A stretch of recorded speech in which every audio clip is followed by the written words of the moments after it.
Du coup, bienvenue à tous dans cette conférence sur comment est-ce qu'on va pouvoir exploiter des standards pour rester efficace sur Matomo. C'est tout l'enjeu de cette conférence-là. Donc, je vais débuter rapidement par vous présenter un peu tout ce qu'on va voir. Donc, dans l'idée, on va voir quel est l'intérêt d'exploiter des standards dans Matomo et globalement à quoi ça va nous servir. On va voir ensuite comment collecter de la donnée correctement, ou en tout cas au moins comment avoir un niveau 0 stable pour faire la collecte de données. Et ensuite, on verra comment appliquer des standards pour chacune des entités présentes dans Matomo, donc on va dire qui peut être ou qui a intérêt à être standardisée. Donc là, je vais vous lister, je vous ai mis les événements, les objectifs, les campagnes, les segments, les dimensions personnalisées, le tag manager, et après, j'ai mis un petit peu tout le reste dans viser la perfection. Donc, on verra bien, vous verrez bien tout ça. Donc, je me présente quand même rapidement. Je m'appelle Ronan Hello. Globalement, je suis expert Matomo pour une société qui s'appelle OpenMost. Je suis consultant Matomo et formateur. Et en fait, je suis surtout un membre actif de la communauté de Matomo. Donc, Ronan a déjà eu l'occasion de présenter certains de mes travaux auparavant. Donc, je m'occupe de faire de la création de thèmes, de plugins, d'outils externes, de documentation. Globalement, j'essaie de toucher un peu à tout avec toujours un peu un aspect technique. C'est-à-dire que je vais venir apporter de la technique du développement dans la communauté Matomo. J'essaie à chaque fois de porter un peu ma pierre à l'édifice. Donc voilà globalement ce que je vais pouvoir mettre en place pour la communauté. Derrière, du coup, on va voir pourquoi est-ce que c'est important d'exploiter des standards et ce que ça va nous permettre de faire. Ce que ça va nous permettre de faire aujourd'hui, c'est surtout de mieux s'organiser. Ça va être de travailler également en équipe. C'est-à-dire que quand on va travailler à plusieurs, on va tous avoir des méthodos qui peuvent être un peu différentes. Et l'idée, ça va être de se synchroniser ensemble pour pouvoir reprendre le travail de quelqu'un, de pouvoir collaborer et surtout avancer de manière discontinue. Et derrière, de pouvoir livrer quelque chose qui est standardisé, comme si quelqu'un avait fait d'une seule et même personne. Le but, ça va être également de pouvoir reprendre facilement son projet ou un autre projet. Moi, je sais que je rouvre des Matomo de clients que j'ai configurés il y a déjà plusieurs années, plusieurs mois. Je suis content de voir que j'ai une méthode qui tient et qui est encore viable aujourd'hui et qui me permet d'aller chercher les informations, on va dire, de tête, parce que la manière dont elles sont nommées et structurées dans l'instance Matomo, ça va me parler. Alors, ça me parle à moi, mais le but, c'est que ça parle à un maximum de personnes et que vous puissiez également utiliser ces méthodologies-là. Mais je sais qu'en tout cas, ça me permet de revenir plus facilement pour corriger et modifier des instances Matomo. L'un des autres aspects quand même assez extrêmement important et que je vais utiliser de plus en plus, c'est de pouvoir réutiliser des configurations. Je sais qu'on va avoir, par exemple, des parties d'un plan de marquage qui, suivant des CMS, peuvent être réexploitées, des définitions de segments qui peuvent être exploitées, des créations d'objectifs qui se basent sur des événements qui peuvent être exploités, etc. Donc, le but, ça va être d'avoir, au fur et à mesure des clients, de constituer une espèce de base de travail générique qu'on peut évidemment adapter après à chaque compte, chaque client, mais d'avoir une base de travail réutilisable et donc de gagner en efficacité. Donc, on va voir un peu comment on peut faire tout ça aujourd'hui. Et évidemment, l'un des points aussi importants, c'est de pouvoir poser son cerveau. C'est de ne pas à chaque fois redécouvrir Matomo et la configuration à chaque fois qu'on ouvre un nouveau projet client et de se dire, si quelque chose doit être nommé présent à un endroit, il est nommé et il est présent à cet endroit-là. Et donc, on va direct droit au but. S'il n'y est pas, c'est qu'il n'est pas fait. Et donc, on doit passer à la suite. L'autre et gros bénéfice, c'est évidemment que si vous n'avez pas de standard dans votre instance Matomo, vous allez perdre en flexibilité pour les grands comptes, pour les grosses instances Matomo. Quand je parle de grosses instances Matomo, je parle d'instances qui vont avoir des centaines de sites, qui vont avoir des centaines d'objectifs également, qui vont avoir des tag managers colossaux et qui sont généralement des clients avec évidemment les plus gros budgets derrière et qui ont aussi des attentes en fonction de leur budget et de vos pratiques. Donc, le fait d'utiliser des standards, on a pu le voir aussi tout à l'heure avec Frédéric, qui préfixait tout ce qu'il crée, qui était préfixé avec des numéros, avec des entités, etc. On va essayer de continuer en fait dans cette logique-là et dans cette voie-là, justement pour pouvoir toucher ce genre de clientèle. Donc, la première chose que je fais quand j'arrive sur une instance Matomo d'un client, quoi qu'il arrive, c'est je vais déjà m'assurer qu'il ait le tag manager de mis en place. Alors, ça peut paraître bête, mais ça va me permettre de décorréler de ce qui est déjà en place, à savoir souvent le code de suivi classique. Quand vous installez Matomo, par défaut, dans le funnel d'installation, les étapes d'installation, la dernière étape, c'est de vous proposer le code de suivi classique. Et c'est vrai que des utilisateurs qui vont être moins à l'aise avec Matomo, qui vont juste pas connaître l'outil parfaitement, vont tout de suite se dire « je vais prendre ce code qui m'est proposé par l'outil et le mettre en place sur mon site ». Très classique. Sauf qu'en réalité, si vous passez directement sur le Tag Manager, forcément, vous allez avoir beaucoup plus la main sur des configurations et sur des réglages, et ça va être plus simple pour vous derrière. Donc, première étape, déjà, c'est retirer le code de suivi classique et passer sur le Tag Manager. Alors, pourquoi est-ce que je parle du Tag Manager alors qu'on parle de standardisation? Parce que le Tag Manager, il va justement permettre d'apporter cette standardisation dans votre manière d'interagir avec le site et la manière de collecter les données. Je donne des exemples qui sont assez courants, mais quand vous avez des sites dits SPA, pour Single Page Application, donc des sites qui sont réalisés avec des technos réactives, type React, Vue.js ou Angular, sont des sites pour lesquels Matomo va avoir une manière différente d'interagir avec le chargement des pages, puisque ce sont des pages qui, en réalité, ne changent pas au niveau du navigateur. Vous avez l'impression, vous, en tant qu'utilisateur, que les pages changent, mais votre navigateur, ce n'est pas la manière dont il perçoit le site web. Et donc, ce n'est pas non plus la manière avec laquelle il va interagir avec Matomo. Avec le code de suivi classique de Matomo, c'est souvent une galère de faire fonctionner une SPA. C'est souvent des conflits avec les équipes techniques ou avec les agences externes. Donc, le principe, c'est qu'en passant avec le Tag Manager, vous allez pouvoir, dans votre balise, dans votre tag, générer les bons déclencheurs, on verra ça tout à l'heure, pour prendre en charge justement ce type d'application-là.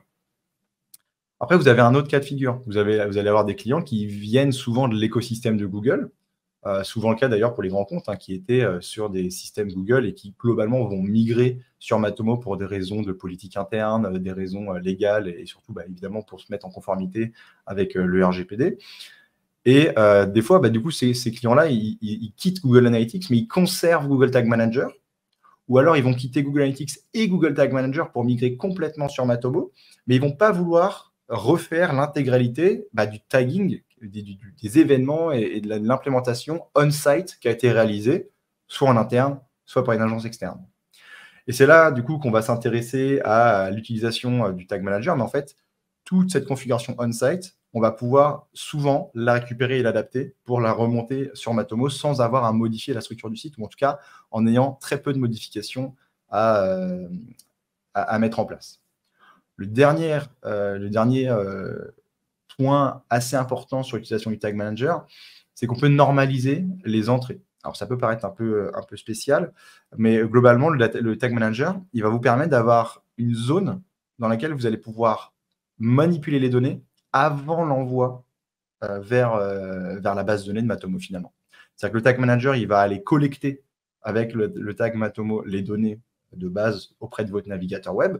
Et là, vous allez pouvoir dire, grâce à des variables, par exemple, lorsque je reçois le titre de la page, normalise-le-moi. C'est-à-dire, tu vas enlever la petite barre avec le nom du site à la fin, tu vas retirer tel terme et tel terme. Quand j'ai une URL, on peut la réécrire en enlevant les paramètres, par exemple, en enlevant les accents, en s'assurant qu'elle est dans un format uniquement en minuscule, etc.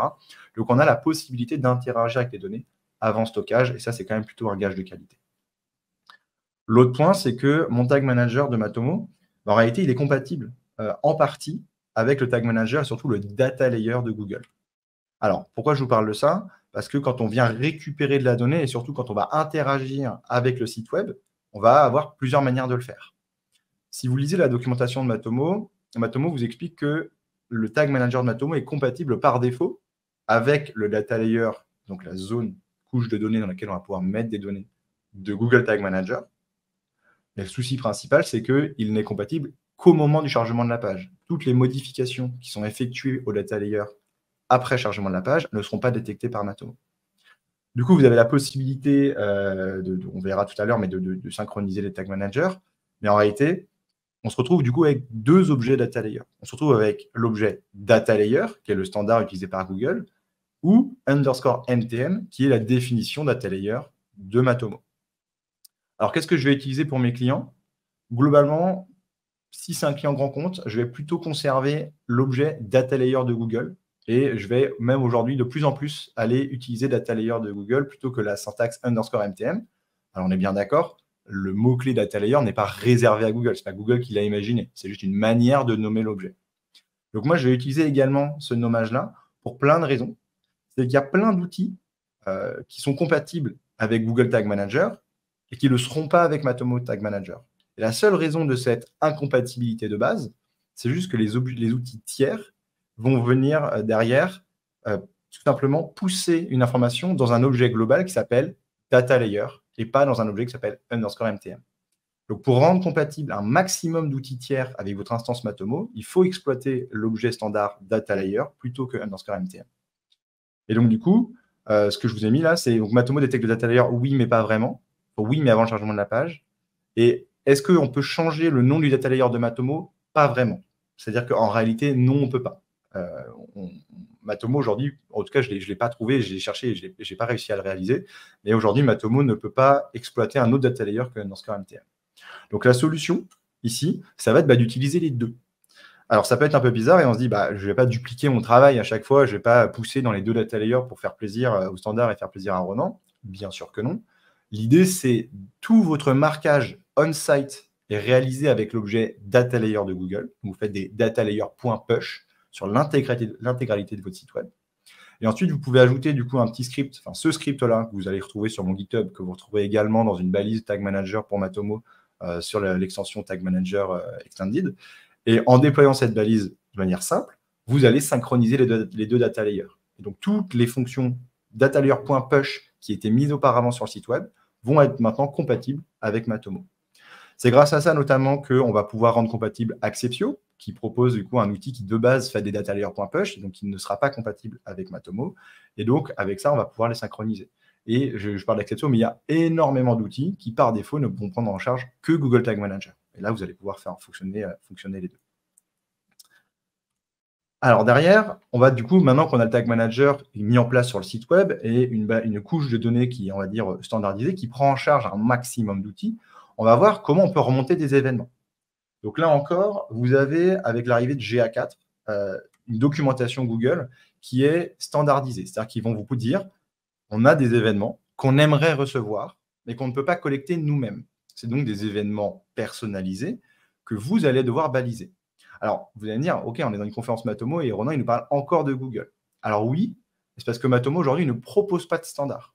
Et comme il n'y a pas de standard de proposer, il faut aller chercher là où il y a la majorité des personnes, là où on a une majorité de choses qui sont cadrées. Et pour le coup, GA4 propose des événements. Alors, si vous allez sur Google et que vous tapez événements recommandés GA4, vous allez tomber sur 3 tableaux. Là, je vous en ai mis 2. Le premier tableau, c'est des événements qui sont dédiés aux sites de manière générique, donc des sites institutionnels, des sites marketing, bref, tous les sites web. Le deuxième tableau, il va être dédié aux sites plutôt e-commerce. Et le troisième tableau, que je n'ai pas intégré ici, c'est plutôt dédié pour des jeux vidéo en ligne. Donc, nous, on n'en a pas spécialement besoin. Mais donc, ce que ces tableaux nous apprennent, c'est que si on veut traquer des actions de base, par exemple, ici, je vois, quand j'envoie un formulaire ou une demande d'information, le nom de l'événement, ce ne sera pas contact, ce ne sera pas information ou soumission contact. Le nom de l'événement, ce sera generate_lead. Et je sais que maintenant que pour tous mes clients, dès que j'ai un formulaire de contact, Matomo va recevoir generate lead et pas autre chose. Je ne vais pas inventer un nom pour un client, je ne vais pas inventer un nom d'événement spécifique. Je vais d'abord me référer à ces tableaux-là. Pour chacun de mes clients, je vais les lire en entier. Je vais me demander si le site de mon client couvre telle et telle fonctionnalité. Et si c'est le cas, je vais évidemment implémenter cet événement-là en respectant ce standard. Donc derrière, quand je vais avoir des événements standardisés qui sont remontés, aujourd'hui, dans Matomo, ça n'a pas de différence. C'est juste que c'est mieux rangé pour nous, mais vis-à-vis de Matomo, ça n'a aucune différence.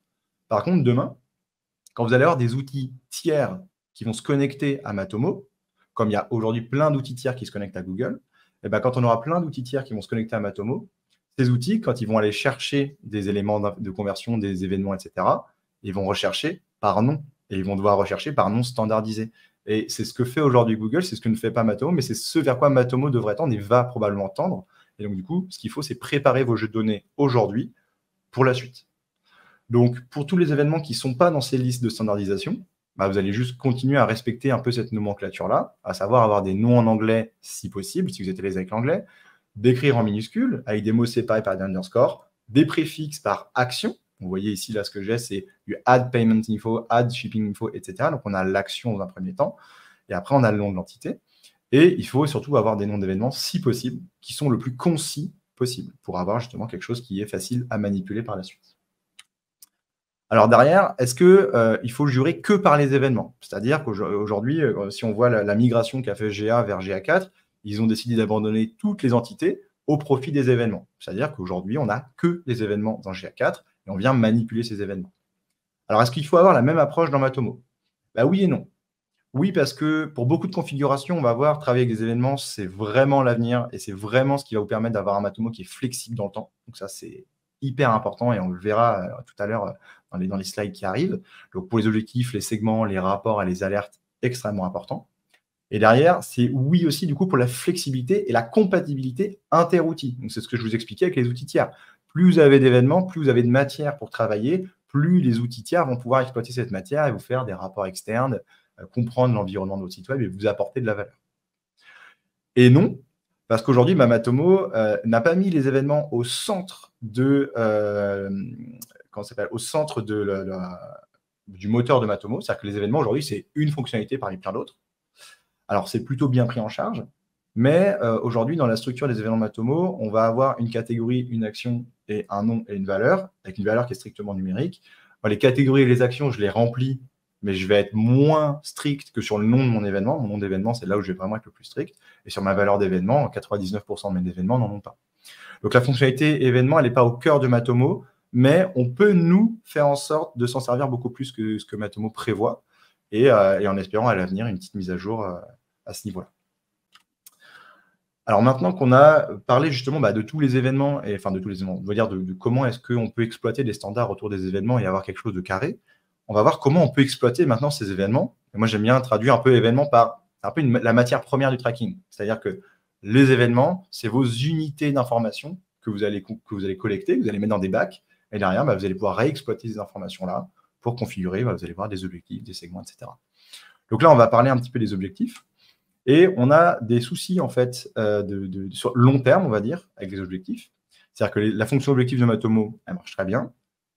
Mais le jour où vous allez faire une refonte de votre site web, eh bien, vous allez devoir modifier la manière dont les objectifs sont définis. Et c'est là où on va avoir probablement des soucis. Alors, globalement, dans Matomo, la configuration des objectifs, elle est figée. C'est-à-dire que vous allez créer votre objectif, vous allez définir votre objectif, vous allez le valider, et après, vous avez l'archivage qui va commencer à fonctionner, et c'est là où vos objectifs vont être calculés.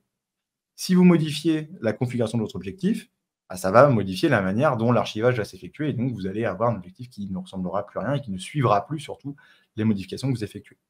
Donc, on a un premier souci à ce niveau-là.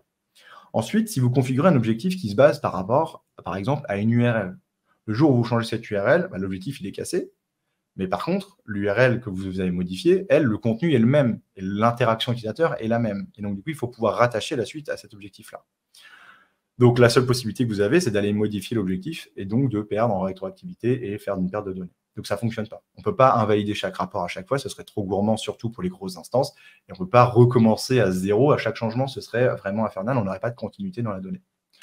Donc, aujourd'hui, la seule chose que vous pouvez faire, alors en réalité, il y a deux choses. C'est soit vous avez un objectif en mode manuel, mais du coup, vous perdez l'autonomie si vous n'avez pas d'équipe technique. Donc, ce n'est pas réellement une solution. Et ce n'est pas la solution non plus qui a été définie pour d'autres solutions. Aujourd'hui, ce que je vous recommande, et pareil, ce que je fais chez tout le monde sans exception, c'est-à-dire que je ne configure plus aucun objectif sans faire cette configuration-là, c'est de définir un objectif sur une interaction utilisateur basée sur un événement. Ça, c'est l'obligation. Vous ne pouvez plus aujourd'hui vous mettre sur une URL ou un titre de page. Si vous voulez, quoi qu'il arrive, que votre événement se déclenche sur une URL, ce n'est pas grave, vous allez dans le Tag Manager, vous définissez un événement qui se déclenche sur la vue de cette URL précise, et c'est la réception de cet événement-là qui déclenche l'objectif. Vos intérêts, c'est que la modification de l'URL, elle se fera maintenant dans le Tag Manager et plus au niveau de la configuration de l'objectif. Et donc, vous n'aurez plus à modifier votre objectif, et donc vous allez avoir une continuité de la donnée, même après une refonte d'un site web. Donc, ça va vous permettre de conserver une configuration Matomo sur du long terme. Et alors, si on veut aller encore plus loin, oui, on se base sur les événements, mais encore mieux, on va se baser sur le nom de l'événement et on va être strict. C'est-à-dire qu'il faut que ce soit le nom de l'événement, c'est la pièce qui est standardisée, et on va le mettre strict pour s'assurer que si demain j'ai un sign-up underscore quelque chose d'autre, il ne soit pas inclus dans une condition contient. C'est-à-dire que le nom d'événement contient sign-up, et il y a sign-up, puis il y a sign-up underscore autre chose, ça marcherait aussi. Donc, pour s'assurer de ne pas avoir de débordement dans les configurations, nom d'événement est exactement et le nom précis de votre objectif remonté, soit via le data layer directement, soit via votre tag manager. Et du coup, cette logique qu'on va avoir avec les objectifs, on va essayer de la dupliquer et de la répliquer avec les funnels. Parce que les funnels, c'est pareil. Si vous allez modifier un funnel, vous allez voir dans Matomo que c'est grisé et qu'il faut déverrouiller le funnel. le modifier, et une fois que le funnel est modifié, vous allez avoir le compte d'archivage qui va recalculer les étapes et vous allez perdre en rétroactivité et perdre de la donnée et en continuité de données. Donc là, c'est pareil, on va venir configurer chaque étape du funnel, même si on a un sélecteur avec une quinzaine ou une vingtaine d'options, la seule option qui est viable sur du long terme, c'est nom d'événement le nom d'événement est égal à ou strictement égal à. Et dedans, vous allez rentrer le nom de l'événement tel que vous l'avez émis via votre tag manager.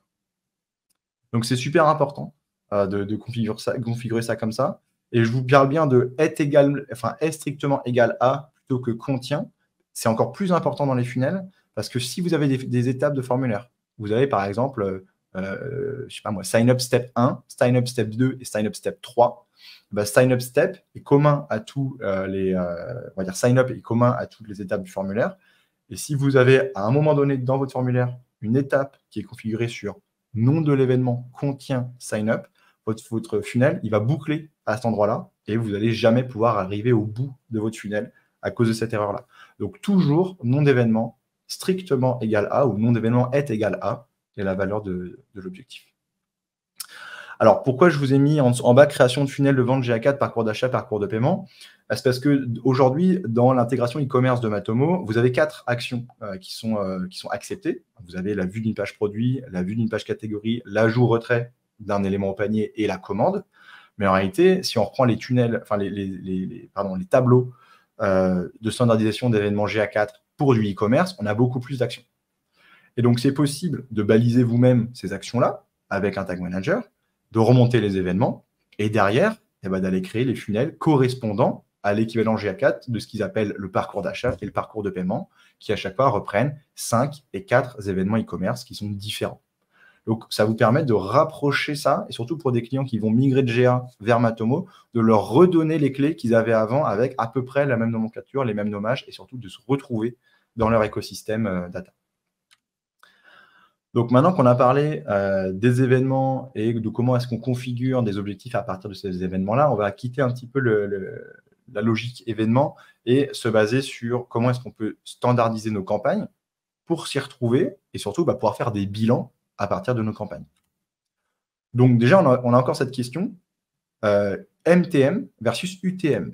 Donc, déjà, pour reparler de tout ça, des UTM ou des MTM, ce sont des paramètres qu'on vient rajouter dans l'URL d'une page. Cette page, on va évidemment la partager sur les réseaux sociaux, au travers de newsletters ou de 1000 manières différentes. Et lorsque l'utilisateur va cliquer sur cette URL et arriver sur votre site web, Matomo va se réveiller, il va regarder que dans l'URL, il y a des paramètres MTM ou UTM. Et à partir de là, il va considérer que cette visite est en provenance d'une campagne et il va nommer la campagne et mettre des informations au niveau de la campagne à partir des paramètres qu'il aura trouvés dans l'URL. Alors, la première chose à faire, quoi qu'il arrive, c'est d'aller installer sur votre instance Matomo le plugin qui s'appelle Marketing Campaign Reporting. Ça, c'est un plugin gratuit officiel qui, par défaut, est désactivé dans Matomo, mais qu'il faut l'activer, enfin qu'il faut activer. Côté Matomo Cloud, pas de souci, c'est déjà actif. Et ce plugin, il a 2 fonctionnalités. La première, c'est de prendre en charge beaucoup plus de paramètres MTM. Et la deuxième fonctionnalité, c'est surtout de rendre Matomo compatible avec les paramètres UTM, qui sont les paramètres de campagne standard de Google pour ces régies publicitaires. Comme Google, vous le savez, est un géant et écrase tout au niveau de la publicité sur Internet, la plupart des régies d'affiliation, d'autres régies publicitaires ou d'outils de marketing automation, etc., vont se baser sur ces UTM pour justement comprendre ce qui se passe et réattribuer du trafic. Donc, vous vous doutez bien que si Matomo a également fait l'effort de se mettre de détecter les paramètres UTM, c'est que c'est un standard qui est quasiment incontournable aujourd'hui. Donc, même quand je partage des campagnes aujourd'hui, même si je vais avoir que Matomo sur le site du client, je vais lui recommander dans ces campagnes d'utiliser des paramètres UTM, encore une fois, parce que derrière, des régies tierces, des outils qui vont se connecter à Matomo ou des exports qu'on va produire vont contenir des UTM qui seront automatiquement détectés et mappés par des objets, par des outils tiers. Et ça va permettre de synchroniser beaucoup plus facilement tous les outils. Alors derrière, une fois qu'on a mis en place ces UTM, on a la possibilité avec Matomo, avec n'importe quel outil, mais de créer du coup nos paramètres d'URL. Et là, il va falloir encore une fois respecter une nomenclature.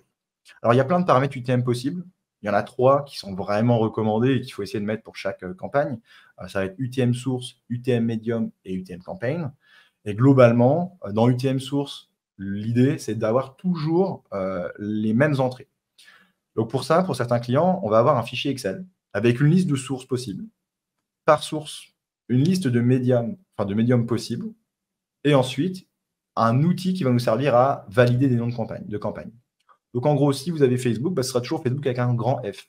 Enfin, excusez-moi, plutôt avec un petit F. Vous n'aurez jamais Facebook avec un grand F. Vous n'aurez jamais FB à la place de Facebook. Vous aurez toujours marqué Facebook de manière globale. Derrière, dans les médiums, on va avoir Story, Post, CPC. Et on va faire une liste comme ça de mots, d'emplacements disponibles sur les réseaux sociaux, sur les régies publicitaires, etc. Et surtout, on va les limiter parce qu'il peut y en avoir une infinité, globalement, de médiums possibles. Et l'objectif, ça va être de définir une liste stricte et de regrouper des éléments pour lesquels on n'a pas besoin d'avoir une finesse aussi précise. Je pense notamment aux différents emplacements possibles sur les réseaux. Et pour les campagnes, ce que j'aime bien faire, et vous allez être assez étonné de voir comment on peut récupérer cette information derrière, c'est de préfixer toutes vos campagnes par une date. Donc, par une date inversée, c'est-à-dire l'année puis le mois, et si vraiment vous êtes très, très efficace, jour. Mais l'idée, c'est que là, avec l'année puis le mois, vous allez pouvoir lister toutes vos campagnes dans Matomo par date, ce que ne fait pas par défaut Matomo. Et surtout, 6 mois plus tard, vous allez peut-être voir qu'il y a des personnes qui cliquent encore sur des liens qui avaient été mis en favori, qui avaient été partagés, qui contenaient des paramètres UTM, d'une campagne qui date d'il y a 6-8 mois. Et donc, vous allez pouvoir continuer de voir l'impact de vos campagnes dans le temps. En parallèle de ça, le fait d'avoir standardisé toutes vos entrées, donc les sources, les médias et les campagnes, vous allez pouvoir faire une lecture en fait, verticale de vos campagnes. Vous allez pouvoir dire, OK, pour toutes mes campagnes Facebook, combien d'objectifs ont été convertis sur le mois de février, par exemple. OK, alors sur Facebook, il y a des stories, sur Instagram, il y a des stories aussi. Donc dans Medium, je vais avoir mis story dans les deux cas. Par contre, dans Source, je vais avoir des fois Facebook et des fois Instagram. Maintenant, je veux savoir si c'est plutôt des stories, peu importe le réseau, ou plutôt des posts, peu importe le réseau, qui fonctionnent.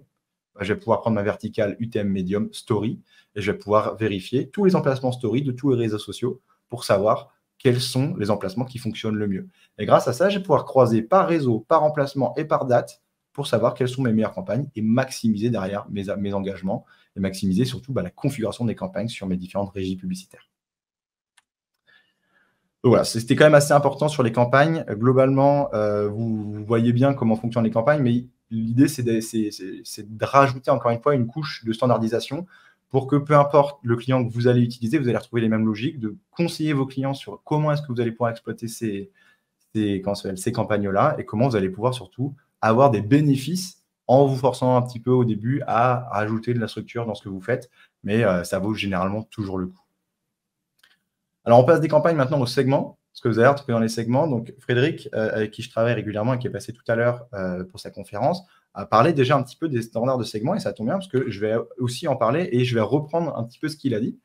Donc, vous allez voir, il y a pas mal de choses qu'il a fait et qu'il m'a même transmis. Donc, là-dessus, je lui redonne un peu le flambeau. Mais globalement, le fait de travailler déjà avec vos segments, la première chose à faire quand on est dans une entreprise ou avec des clients, c'est de rassembler les gens autour d'une table à l'installation de Matomo et de dire, OK, de quoi est-ce que vous allez avoir besoin? Parce que globalement, les gens ont besoin de tout, mais ils ne s'en servent jamais derrière. Donc, l'idée, c'est, OK, si je crée ce segment, qu'est-ce que ça va vous permettre d'avoir comme données et à quoi ça va servir? Donc, ici, ce que j'ai mis, c'est on va pouvoir partager du coup des segments qui sont génériques. Donc, un segment générique, pour moi, c'est, je vous ai mis là en screenshot, type de canal est moteur de recherche. Bon, pour tous les sites d'une instance Matomo, ça va être intéressant très souvent de savoir qui vient des moteurs de recherche. Ou alors, type de périphérique est desktop ou type de périphérique est smartphone. À partir de là, c'est des segments qui sont complètement génériques, qui ne se basent pas sur une URL précise ou quelque chose de précis. Donc, on peut le partager à tous les sites web. Donc, ces segments dits génériques, globalement, j'ai déjà regardé un peu ce qui va intéresser ce qui va intéresser les gens, et je vais définir des segments pour tout le monde, pour tous les sites web, en tant que super utilisateur. C'est-à-dire que c'est le compte super utilisateur qui va s'occuper de ça pour éviter que chaque utilisateur derrière ait à créer son segment et sollicite l'archivage du site web. Alors, il y a quand même une limite à ça. C'est que dans les offres cloud, vous êtes limité de mémoire à 100 slots, donc à 100 segments. Mais un segment partagé sur 3 sites, ça va prendre 3 slots. Donc, si vous avez 10 sites et 10 segments génériques partagés dans les 10 sites, vous avez explosé votre quota. Il faut faire attention à cette pratique-là. Mais globalement, pour l'utilisateur sur du on-premise, c'est l'approche que je vais avoir. Et pour des utilisateurs cloud, on va essayer d'aller vers là au maximum en réservant des slots, évidemment, pour les sites web qui auraient des besoins un peu plus spécifiques. Et donc, derrière, on a deux manières de nommer. J'ai mis les deux et j'ai mis les points à chaque fois différents de chacun. Donc, la nomenclature qu'utilise, on va dire, Frédéric, et ce que Frédéric vous a présenté avec un code segment au début. Donc, c'est hyper bien, mais ça nécessite une vue d'ensemble du projet et surtout de la préparation avec les équipes. Donc là, c'est complètement ce que fait Frédéric dans ses ateliers avec les différents clients, etc. Donc, complètement top. Vous allez souvent avoir un document de référence quand il y a beaucoup de segments qui permet de savoir quel est le code segment associé à ce que vous recherchez. Et par contre, pour des utilisateurs qui seraient confirmés et surtout qui utilisent beaucoup Matomo, c'est beaucoup plus rapide. Parce que du coup, quand vous cherchez un segment, vous tapez un code de 3 lettres, enfin de 3 chiffres, vous avez votre code segment, vous savez que trouver les personnes de votre funnel de vente pour le produit X, c'est, je vous ai mis 248, vous faites entrer et automatiquement, vous activez le bon segment. Donc ça, c'est vachement pratique, mais ça nécessite beaucoup de préparation. L'autre approche, qui nécessite pour le coup beaucoup moins de préparation et qui sera plus adaptée à des plus petits clients, c'est tout simplement de préfixer vos segments par dimension et ensuite de les suffixer par configuration. Donc, par exemple, là, je vous mets, donc c'est beaucoup plus simple pour la recherche parce que vous recherchez par dimension. C'est beaucoup, on va dire, c'est un peu moins rapide et c'est moins durable sur du long terme parce que dès que vous allez multiplier le nombre de segments, ça ne marche pas trop. Mais on va dire, c'est plus compliqué pour rechercher à l'intérieur et surtout, ça ne marche pas avec des dimensions combinées. Donc, ça va marcher pour la plupart de vos petits clients, sinon je ne l'aurais pas mis dans ces slides-là. Ça va vous servir pour des clients qui sont moins à l'aise avec Matomo, qui vont avoir une dizaine de segments où à chaque fois, vous allez avoir appareil-PC, appareil-mobile. Je reprends mon exemple, canal-moteur de recherche.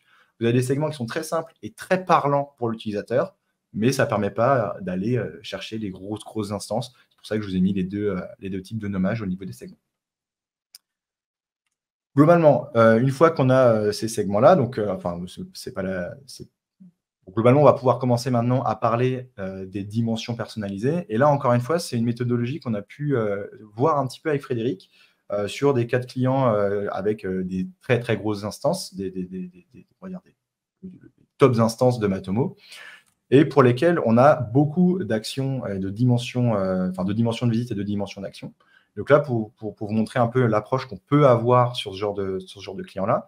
Alors, sur des clients on-premise, encore une fois, ça va être d'augmenter le nombre de slots de dimensions. Vous savez que par défaut, dans Matomo, on va être limité à 15 dimensions d'action, 15 dimensions de visite sur l'offre cloud et 5 dimensions de visite, 5 dimensions d'action sur du on-premise, mais qu'on peut relever avec une petite ligne de code assez rapide. Donc, l'idée, c'est déjà, encore une fois, de se mettre autour d'une table avec un client, de lui demander ce dont on va avoir besoin, de travailler avec lui sur les différentes informations qu'on va vouloir collecter, les différentes typologies d'informations. Donc, est-ce que c'est plutôt des dimensions qui vont être de type visite ou plutôt de type action? Et derrière, on va monter au maximum cohérent avec le client. Donc là, j'ai mis par exemple 100 dimensions d'ouvertes. Et en fait, on va les pré-générer. Je vais pré-générer des dimensions vides désactivées de 1 à 50 pour les visites et de 51 à 100 pour les actions. Et derrière, je sais que tous mes numéros de 1 à 50, ce sera forcément des dimensions de visite et de 51 à 100, forcément des dimensions d'action. Alors là, vous pouvez vous dire, bon, ok, c'est pas hyper parlant, en tout cas, c'est pas très pertinent pour l'instant. En fait, si, ça va l'être à partir du moment où vous voulez partager des dimensions entre plusieurs sites d'une même instance. Vous allez avoir un tag manager, vous allez vouloir remonter de l'information dans vos dimensions de visite ou dans vos dimensions d'action. Et en fait, si vos dimensions de visite et d'action, elles n'ont pas été créées exactement dans le même ordre, vos numéros vont être mélangés. C'est pas très grave si c'est dans les mêmes dimensions, dans les mêmes scopes de dimensions. Mais par contre, si vous avez un numéro d'action qui est dans une autre instance, un numéro de visite, là, c'est foutu. En réalité, vous n'allez pas pouvoir corriger cette information-là. Donc, pour prévenir de ce mélange de dimensions entre plusieurs sites, il faut pré-réserver tous les slots. Et derrière, ça va être super simple avec un data layer de remonter des informations pour les dimensions 0 à 50 en visite et 51 à 100 en action. Encore une fois, si ça ne vous parle pas aujourd'hui, c'est que vous n'avez pas ces problématiques-là, mais j'espère demain que vous allez avoir des clients qui vont avoir ce genre de problématiques et que vous allez pouvoir appliquer ce genre de méthodologie-là, parce que ça va vraiment ranger en fait toutes ces informations-là dans les bonnes cases et ça va vous permettre de dormir beaucoup plus sereinement la nuit. Dernier point sur cette partie dimension, c'est que si vous avez beaucoup de dimensions, en fait, les dimensions dans Matomo, elles génèrent à chaque fois un onglet et un rapport par feuille. Pas toujours très pratique. Du coup, on a la possibilité de créer un plugin pour regrouper toutes ces dimensions-là, ou en tout cas une partie de ces dimensions, dans des rapports. En fait, vous allez avoir un onglet, je ne sais pas moi, qu'on va appeler article, et dans lequel vous allez avoir pour WordPress les catégories d'articles, les tags d'articles, le nom de commentaire, par exemple, je ne sais pas, et le nom de l'auteur, ou n'importe quelle autre taxonomie qu'on souhaiterait rajouter. Donc ça permet d'agréger plein de rapports entre eux, et ça permet de gagner de la place dans l'interface de l'utilisateur et d'éviter de jongler entre des onglets à chaque fois. Et globalement, pour les dimensions d'action, donc là c'est un peu plus technique encore une fois, mais vous avez la possibilité, quand vous créez une dimension d'action, de récupérer un paramètre depuis l'URL de la page. Globalement, ne le faites jamais, parce que l'URL de la page, n'importe qui peut la modifier, n'importe qui peut taper n'importe quoi. Et donc du coup, ça va vous casser un petit peu la logique de propreté de la donnée. Et donc le mieux, c'est évidemment de récupérer toutes vos dimensions depuis un data layer, quoi qu'il arrive. Moi, les extractions, je m'en sers jamais. Je préfère toujours passer par un data layer, plutôt que d'aller collecter de la donnée à la volée dans une URL.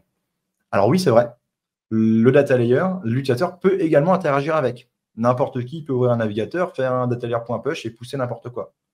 La réalité, c'est que ça n'arrive jamais, ou en tout cas, ça arrive beaucoup moins fréquemment que des gens qui vont modifier une URL. Et les gens qui modifient une URL ne sont pas mal intentionnés. Ils ne savent pas que derrière, nous, on va récupérer cette information et la stocker dans des rapports Matomo. Et on arrive du coup sur, on va dire, la dernière grosse partie de cette partie standardisation, c'est comment avoir un tag manager bien carré, donc avec des choses où on se retrouve et surtout qui sont réfléchies un petit peu en amont. Donc, ça va faire écho un peu avec ce que vous allez retrouver dans des plans de marquage. Et là, l'idée, c'est plutôt, quand j'écris mon plan de marquage, comment est-ce que je vais venir nommer mes informations pour pouvoir être efficace et les retrouver derrière. Donc, classique, nommer les balises. Donc, pour nommer les balises, là, dans mon tag manager de démo, je vais avoir que des balises Matomo, mais vous avez évidemment la possibilité de pousser vers d'autres outils. Je pense notamment au pixel de méta, je pense à du Hotjar, bref, à plein d'autres solutions tierces dans lesquelles vous allez pousser différents types d'outils, enfin, différents types d'informations.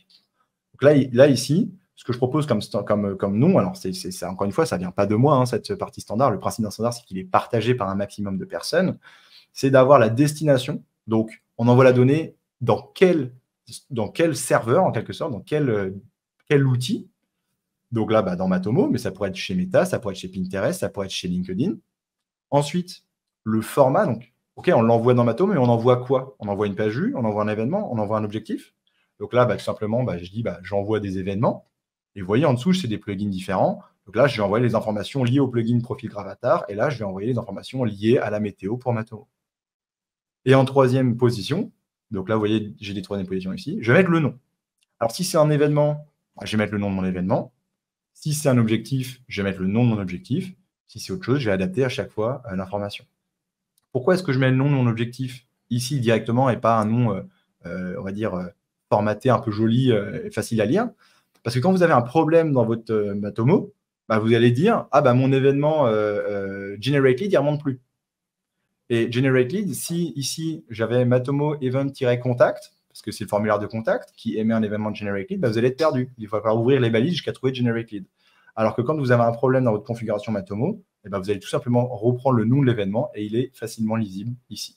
Et donc, ça permet d'interagir très rapidement et d'arriver tout de suite sur le tag manager, dire « Ah, OK, c'est cette étape-là qui est cassée dans le funnel, on va regarder au niveau de la balise et on la trouve très rapidement. » Derrière, on peut avoir une approche un peu similaire, mais avec les déclencheurs. Donc, les déclencheurs, dans Matomo, ils sont visibles à deux endroits. Ils sont visibles dans la liste des déclencheurs. Je pense que vous n'allez pas passer votre vie dans cette liste-là. Et on va les retrouver surtout dans la liste des balises. C'est ce que je vous ai mis ici. Donc là, on a les déclencheurs et on a les noms des déclencheurs. Alors, ce que je fais, c'est que je préfixe par type, ou par listener en anglais, donc par catégorie de déclencheurs, tous mes déclencheurs. Pourquoi? Parce que dans cette vue-là, je n'ai pas l'information du type de déclencheur qui est employé, je n'ai que le nom. Alors que là, je sais que ma balise Home Event, Home CTA, elle se base sur un lien qui est cliqué. Je sais que mon formulaire, que mon Generate Lead ici, c'est un événement qui est déclenché à partir de la soumission d'un formulaire. Et ça me permet comme ça d'avoir beaucoup plus d'informations et d'interagir rapidement. Et donc, dans cette nomenclature-là, je vais avoir du coup mon type de déclencheur, tiret et le nom. Et en nom de déclencheur, je vais essayer, si possible, de passer une configuration. Donc là, par exemple, je vois que j'ai un formulaire. Moi, je sais que tous mes formulaires dans mon site, ils ont des ID, des noms, etc. Je sais que je vais avoir un formulaire où l'ID sera Common Form. Que là, mon formulaire, son ID, c'est Contact Form. Que mon lien, là, il a une classe TMS CTA Home. Alors, j'y reviens sur ça. Mais globalement, je connais ma configuration. Et sans même ouvrir ma balise, sans même rentrer dans le détail, je connais ma configuration de ma balise ici. J'envoie un événement generate lead à la soumission d'un formulaire qui porte l'ID contact form. J'ai tout le détail. Je peux rentrer dedans pour valider ça, mais de base, je sais de quoi est faite cette balise de ce déclencheur. Donc là, derrière, je vous ai mis classe ou ID. Là, ça va parler un peu, c'est un poil technique, mais je vais essayer d'expliquer ça facilement. Matomo, par défaut, va vous proposer de vous greffer sur des ID. Donc dire, bah voilà, vous voulez écouter le clic sur un bouton, regardez si le bouton n'a pas un ID. Alors c'est bien, mais ce n'est pas optimal. Pourquoi? Parce que les identifiants en code, ce n'est pas anodin. Un identifiant en code, ça va surtout. Alors, ça a au moins deux utilités. La première, c'est pour créer des encres dans votre page, donc des scrolls automatiques. Et l'autre utilité, bah, c'est pour, en JavaScript, cibler un élément. C'est pour ça que le Tag Manager va vous le faire. Sauf que là, ce n'est pas à vous de le cibler. C'est le Tag Manager qui va coder à votre place et qui va s'occuper de cibler l'élément. Et un ID, on peut n'avoir qu'une seule fois par élément. Donc, si vous réservez un ID pour le Tag Manager, le développeur du site, derrière, il est coincé. C'est-à-dire qu'il a un ID qui a été défini par les équipes marketing et qui ne va peut-être pas correspondre à ses besoins techniques. Donc, l'approche que je fais, encore une fois aujourd'hui, sur tous les sites que je peux livrer et sur lesquels je fais un plan de marquage, j'évite les ID. Alors, ça peut pas être un peu bizarre, mais j'évite les ID. Et à la place, je vais avoir des classes TMS- qui sont présentes dans mon site. Donc, sur mes boutons, mes CTA, mes formulaires, etc., je vais avoir TMS- et puis un petit libellé qui me parle et qui est parlant. Donc là, je vous ai mis ici le CTA de ma page d'accueil sur mon site perso. Si vous faites clic droit inspecter, derrière, il y a marqué classe égale TMS-CTA-home, parce que c'est le CTA de la page d'accueil. Donc j'ai cette information-là. Pourquoi TMS? TMS pour Tag Manager System. Pourquoi pas MTM? Parce qu'aujourd'hui, mon Tag Manager, c'est Matomo Tag Manager. Sauf qu'hier, c'était Google Tag Manager. Et si j'avais tout préfixé par Google Tag Manager, j'aurais dû tout repréfixer aujourd'hui par Matomo Tag Manager. Alors que TMS, c'est générique, donc ça marche, peu importe l'outil que vous allez exploiter derrière. Donc, c'est une bonne approche. Et l'autre cas de figure, c'est que dès que vous vous basez sur un ID, il faudra toujours mettre ID est strictement égal à et la valeur de votre ID. Alors que pour une classe, il faudra toujours mettre contient. Parce qu'encore une fois, si demain le site il évolue, les développeurs ils vont peut-être rajouter des classes dans la liste. Et si vous avez mis un est égal, le nombre de classes aura changé, donc ce sera plus égal et ça va casser votre tracking.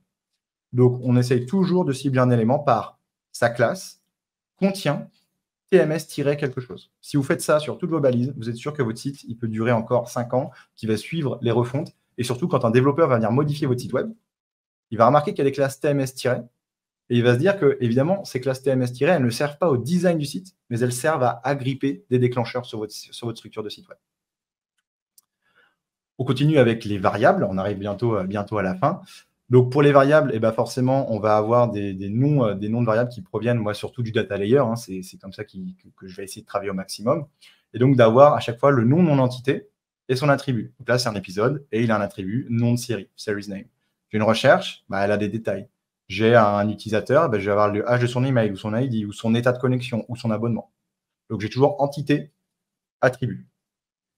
Et dans mon data layer, comment est-ce que ça se représente? Dans mon data layer, je vais avoir une entité user email hash en camel case, donc avec une petite minuscule au début et une majuscule pour chaque nouveau mot.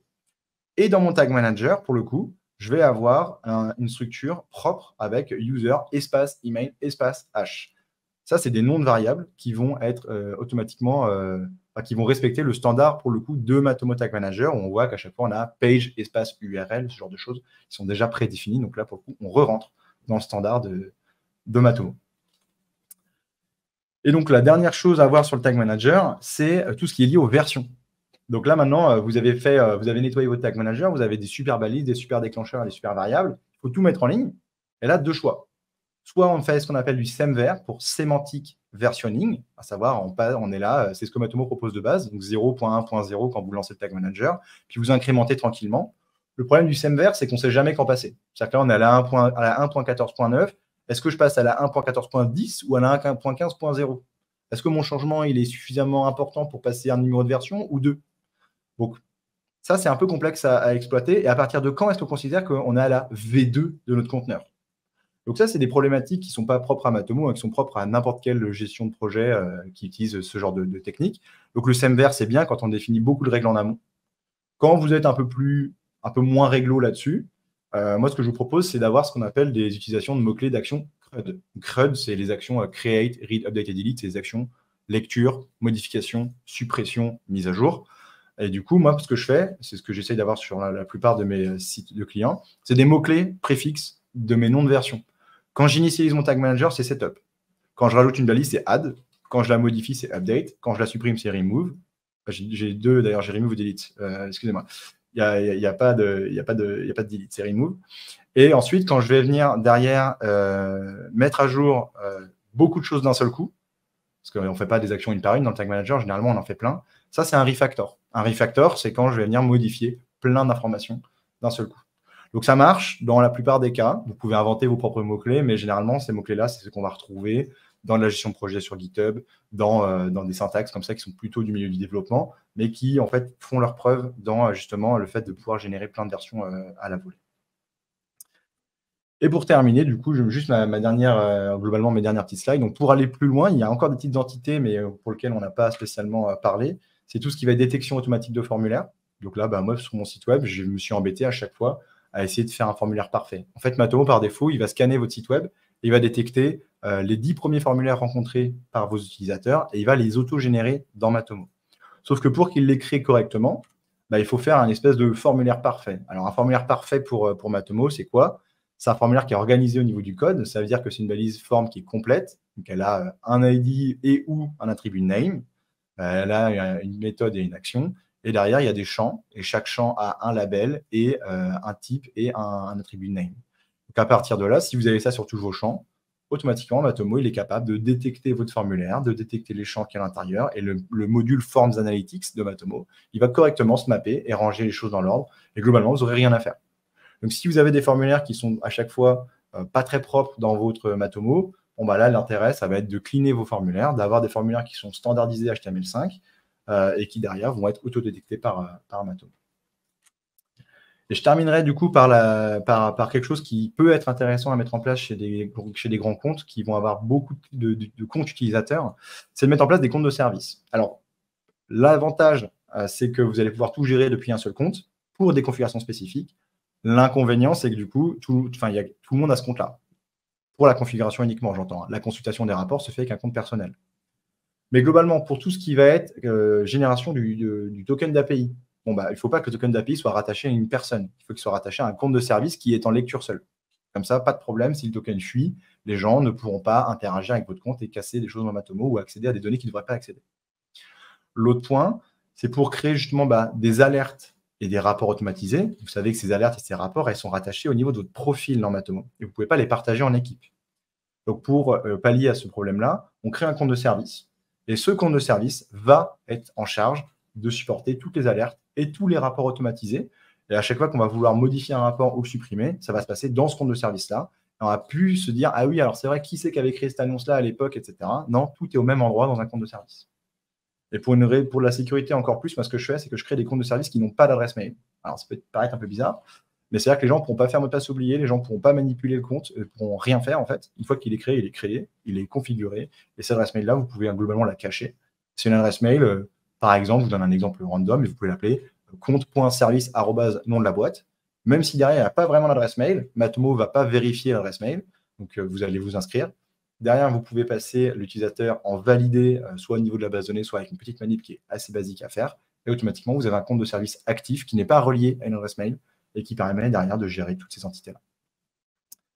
Voilà, je vois le temps passer, donc je vous remercie d'avoir porté attention à tout ce que je viens de vous raconter. J'espère que ça vous a plu, que vous avez appris pas mal de petites choses et que vous allez pouvoir surtout mettre en action la plupart des éléments que vous avez pu voir aujourd'hui dans cette conférence. Et que ça va vous aider à conserver une expérience Matomo fluide et surtout ça va vous permettre d'atteindre des clients qui vont exiger en fait ce niveau de standardisation dans leur infrastructure et qui vous permettent de gagner en flexibilité.